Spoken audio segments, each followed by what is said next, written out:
Welcome back to Drum Routines channel. Today we are going to talk about Thoracic Outlet Syndrome with my friend Emil Forsbom. Welcome. Thank you. To Drum Routines channel. How are you? Fine. Still awake. Still awake. Mm-hmm. Nice. I met you some months ago and I had this hand problem. So I was starting to feel pain when I moved my pinky. And it was really, specific pain. I didn't have any, tingling or like that kind of nerve pain or something that probably would be in most cases. Yeah. And I went to see a hand surgeon. And after few tests, I took them all. You can get.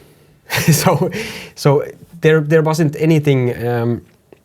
They couldn't see anything in the tests. So the surgeon then suggested that I should see a physiotherapist that knows about Thoracic Outlet Syndrome.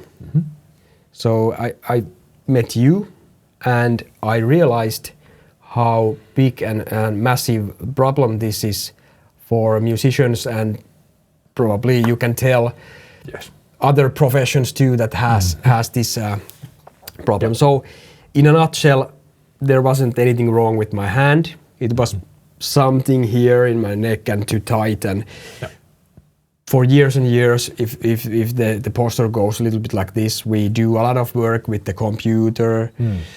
I'm also doing boxing. It doesn't help any. And drumming for 30 years already. So can you tell about what is Thoracic Outlet Syndrome? Well, it's like an umbrella term. Like under Thoracic Outlet Syndrome, it gets diagnosed so much on people that have any symptoms related to hand, finger, arm problems that relate to nerve kind of pain or tingling or anything. Itself, Thoracic Outlet Syndrome, if it's a simple case, it's problem from outlets of thoracic. That means the neck and the first rib, the clavicle and under the shoulder. Those would be the three places where you can have a functional impingement. When it's a functional, it means it's not like something a surgeon should do. There could be something a surgeon should do if physiotherapy doesn't help and there's there's an impingement. But then it's not any more functional Thoracic Outlet Syndrome. And if somebody says it has a TOS, Thoracic Outlet Syndrome, it usually means they have this functional problem. And it doesn't show on any tests, the NMG and MRIs, everything is perfect, everything is normal for you. Because it usually is, a function. Like when you're elevating your arms, you might have a pain or tingling, or when you're sleeping, you get numbness, or you've been playing or doing sports, you get afterwards, or during it something that's irritating some tissues. And for you, it was the pinky that was doing the problem. Okay. And for your drumming, that's a big problem, of course.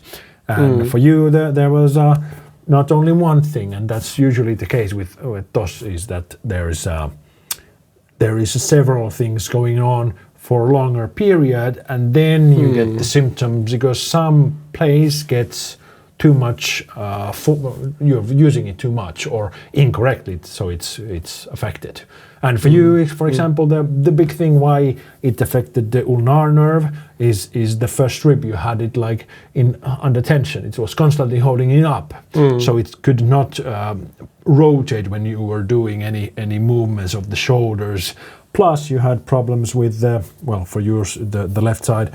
The clavicle head could not move backwards. It was like constantly hold like this. So when you were opening up or having shoulders, it could not go there. It was pressing on the nerves and blood supply. And for your symptoms, it comes back. For somebody else, it might come, might be shoulder area or forearm, different areas, which just happens to be the culprit then. That depends on anatomy. Yeah, that's true. And all the things we are talking here with you in these videos, they all affect, for instance, this thoracic outlet syndrome, because we talk about sitting, shoulders going too much forward, head is compensating somehow. So I realized, okay, this is not an easy diagnosis you can do. Yep. So I realized, okay, now I understand better what it means. So many times when drummers practice technique, like I said earlier to you, that people are banging their heads towards the wall for years, practicing more, without realizing the real root causes. That might be something really simple and primitive. Yes. So that's why we are here talking about this topic. We want to help people find out more easily, like what is this thing, and do I have this, and what's affecting my playing, and hopefully we can help people. And I know we can help people because we've had the injuries ourselves, or at least I've had these. So that's one of the big reasons we are here today, because I've had these problems and they have been solved, and probably somebody else doesn't have to spend too many years discovering these things. So I think it's a great kind of philosophy to go into your 24/7 life rather than just practicing something on a practice pad or something, because you have to know how you're sleeping, how you're doing stuff on your computer, what sports do you have. Like you asked me that the first time we met, like, you've had this problem for, I don't know, 2 years almost. And you said, okay, so what did you do 2 years ago? So I had to go really far back to remember, okay, now it starts to connect. Okay, I was probably sitting in a really bad posture when I was editing videos or doing something on the computer. It's not just a matter of doing your profession as a drummer. It's all of different parts. Yeah, it's the whole system, and everything is connected to what you do. If you decide on sleeping only 6 hours a night, probably in a long run it's going to affect everything you do if you're only getting 6 hours. So maybe that's some area for somebody that's only sleeping that. Maybe try to get like 7 hours or something to have a better system in the long run. If that's not a problem, maybe you have other problems, like you're constantly gripping too much or using force. Is there something else? Like, I'm always doing this. Is there something other affecting my way of doing?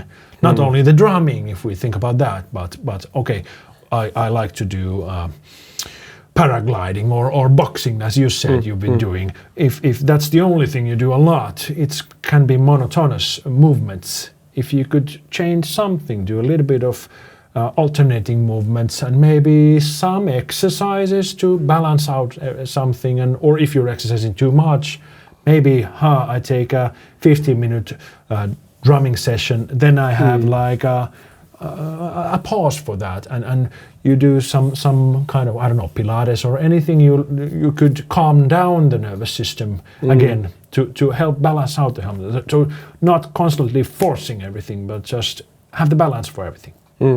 I consider you as an expert dealing with this thoracic outlet syndrome. I know it's not easy to tell anybody, like, just go for a walk and it will go away. So I know it's really complicated subject, but what would you suggest someone to do if they are experiencing these problems and they don't have anything shown in the tests? Or well, usually some physiotherapist that knows the area. It doesn't have to be any specific, just somebody that knows something about this kind of thing. So usually has the ways to see, is there a functional problem? And if the tests are not showing anything, probably there is. and that's, well, all of the cases I've seen is, of course, something you need to change. There has been some that is irritating the system, and the nerves are not happy about it, or not getting enough oxygen, for example, for the arms to function. So what to do? Well, consult a doctor first to rule out everything worse. Sometimes there is something, you have this disease, or unfortunate events can do, of course, problems. Then if they're ruled out, okay, go to a physio to see how am I functioning. Is there some problem with my shoulder areas or neck that is causing the problem, or arms, the wrists, or that kind of thing. So first rule out worst things, then probably go to an easy route of physio or that kind of things. It can be as easy as you go to a Pilates class, or you decide to go on a walk every day for a minute to calm our nervous system.